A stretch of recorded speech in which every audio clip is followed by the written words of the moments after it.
খাওয়ায়, কিন্তু একটা ভালো গোশতের টুকরা মা মুখে দেয় না, কারণ অন্তরে মোহাব্বত। আমার সন্তান না জানি না খাইয়া ঢাকায় কষ্ট করে। ও আল্লাহর বান্দারা, ওই মা বাবার জন্য নামাজ পড়িয়া দোয়া করো, আর মা বাবারে যখনই পারো একটু দোয়া চাইও যে মা, তোমার দোয়ার কারণে আজ আমি চেয়ারে বসছি।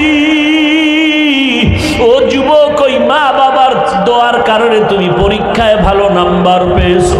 ওই মা বাবার দোয়ার কারণে, চোখের পানির কারণে আজকে তুমি টাকা পয়সা বাড়ি গাড়ির মালিক। ওই মা বাবা কত কান্নাই যে কাঁদলেন।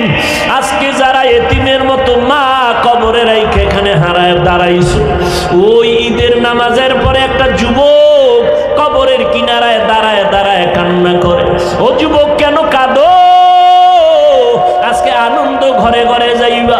যুবক বলে, আজ আমি বড় এতিম, বড় অসহায়।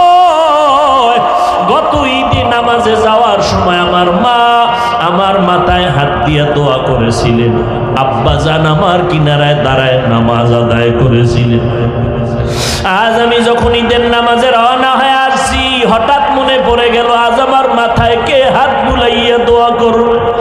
আজ আমার মায়ের বিছানা খালি, আমার মা নাই, আমার বাবাই কই।